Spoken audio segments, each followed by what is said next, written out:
Assalamualaikum warahmatullahi wabarakatuh. Saya Trahtan Wina Lina Ayondari dari kelas SI 4101 akan mempresentasikan dashboard report untuk tugas remedial CLO3. Yang pertama terdapat table of content. Di sini yang akan dibahas yaitu pendahuluan, pembahasan, dan yang terakhir ada kesimpulan. Memasuki konten yang pertama yaitu pendahuluan. Di sini ada latar belakang pada makalah ini yaitu perkembangan teknologi informasi mengalami kemajuan pesat dan memberi peran besar dalam perubahan mendasar, khususnya dalam manajemen sebuah organisasi.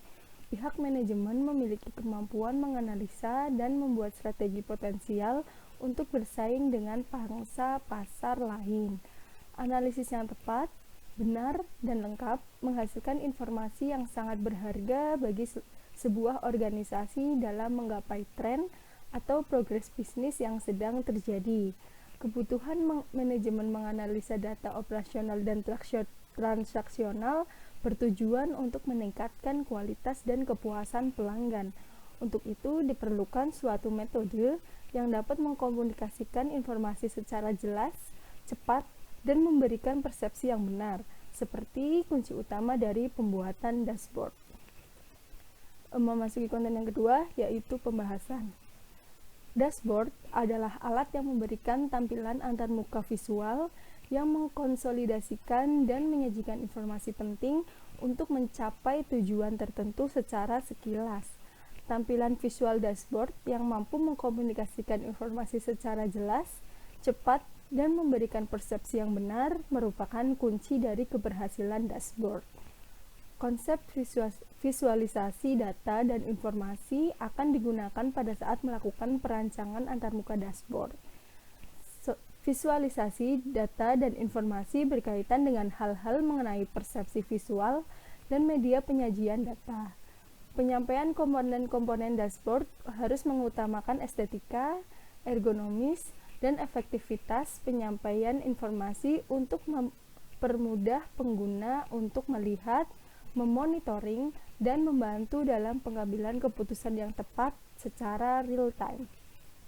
Adapun tujuan dari dashboard, yang pertama ada mengkomunikasikan strategi, kedua ada monitoring dan menyesuaikan pelaksanaan strategi, dan yang terakhir ada menyampaikan wawasan dan informasi ke semua pihak. Kemudian ada karakteristik dashboard. Yang pertama ada karakteristik SMART, yaitu sinergetik, yaitu memiliki tampilan yang mudah dipahami oleh pengguna dengan mengumpulkan berbagai informasi menjadi satu dalam satu layar. Kemudian ada monitor. Sini adalah menampilkan key performance indicator atau KPI yang dibutuhkan dalam pembuatan keputusan, kemudian disesuaikan dengan tujuan pembuatan dashboard tersebut. Kemudian ada akurat, yaitu informasi yang disajikan bersifat akurat dan dapat dipercaya. Kemudian ada responsif, di sini adalah dapat merespon parameter yang telah didefinisikan dengan memberikan alert untuk dapat memberikan notifikasi bagi pengguna. Lalu ada timely, yaitu menampilkan informasi terkini untuk pengambilan keputusan. Karakteristik yang kedua yaitu adalah impact. Impact yang pertama ada interaktif, yaitu pengguna dapat melakukan drill down dan mendapatkan informasi yang lebih detail. Lalu ada more data history, yaitu pengguna dapat melihat riwayat sejarah KPI untuk mengetahui kondisi yang sekarang. Lalu ada personalized, yaitu penyajian informasi harus spesifik untuk setiap jenis pengguna sesuai dengan hak aksesnya. Lalu ada analytical, yaitu memberikan fasilitas bagi pengguna untuk melakukan analisis. Selanjutnya ada kolaboratif, yaitu pemberian fasilitas pertukaran laporan antar pengguna mengenai hasil pengamatan dashboard masing-masing. Dan yang terakhir ada trackability, yaitu memberikan kesempatan bagi pengguna untuk mengkostumisasi metrik yang dilacaknya. Selanjutnya ada jenis-jenis dashboard. Yang pertama ada operational dashboard. Dashboard ini berfungsi untuk memberi informasi secara langsung untuk kepentingan yang harus ditanggapi dengan cepat. Fokusnya digunakan untuk memantau aktivitas yang berubah secara konstan. Penyajian informasi dilengkapi dengan alert dan bersifat dinamis dan real time. Kemudian jenis yang kedua yaitu tactical dashboard. Dashboard ini berfungsi untuk memberi informasi untuk menganalisa sebab suatu kejadian. Fokusnya digunakan untuk proses analisis dalam menemukan penyebab dari suatu kondisi tertentu.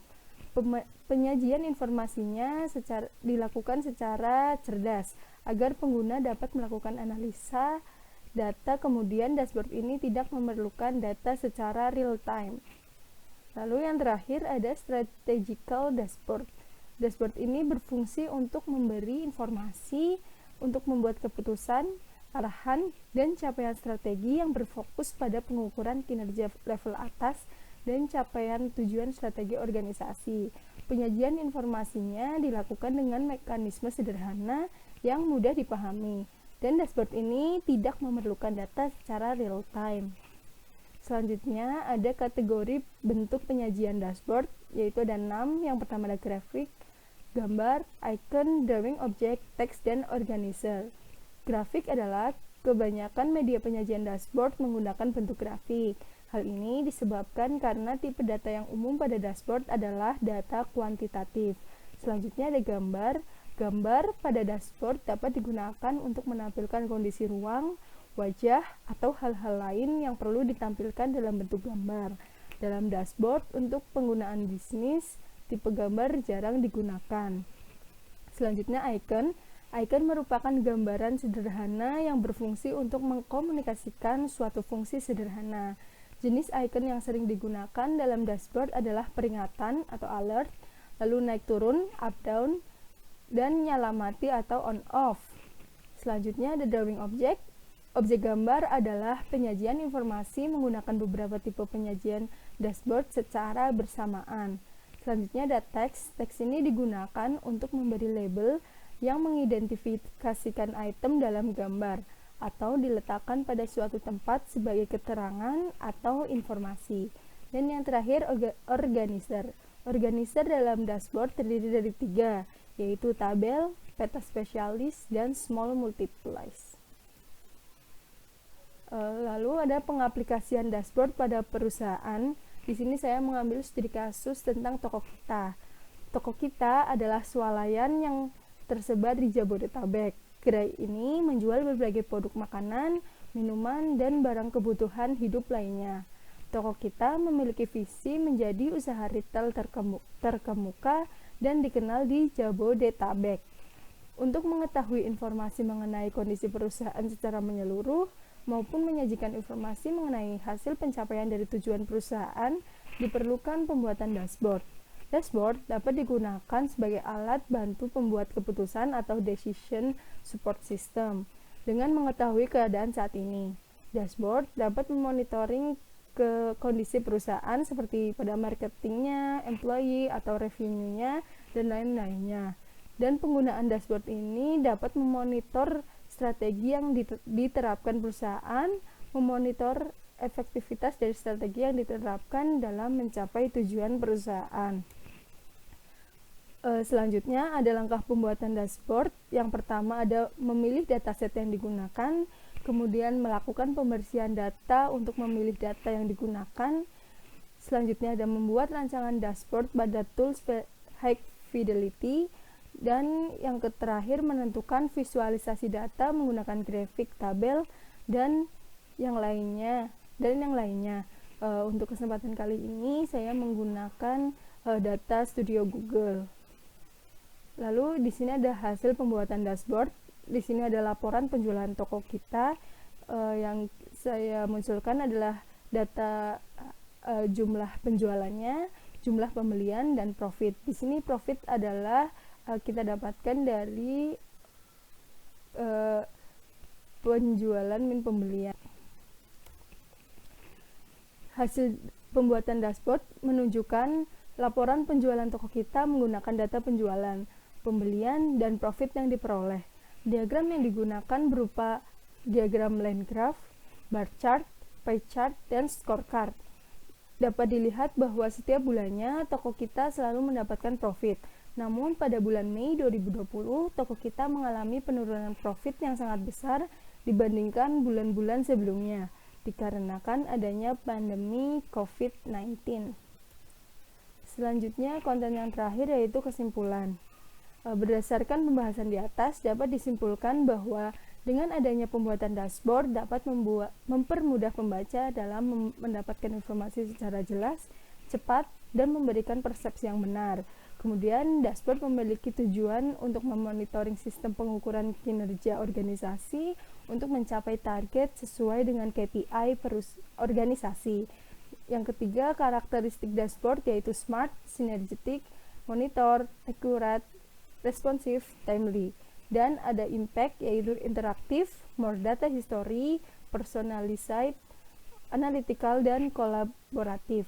Yang keempat yaitu terdapat 6 kategori bentuk penyajian dalam dashboard, yaitu ada grafik, gambar, icon, drawing object, teks, dan organizer. Lalu pada pengaplikasian dashboard untuk toko kita diharapkan dapat digunakan untuk menganalisa bagaimana cara efektif dan efisien untuk meningkatkan penjualan toko tersebut. Sekian yang dapat saya sampaikan, kurang lebihnya mohon maaf. Terima kasih atas perhatiannya. Wabillahi taufiq wal hidayah. Wassalamualaikum warahmatullahi wabarakatuh.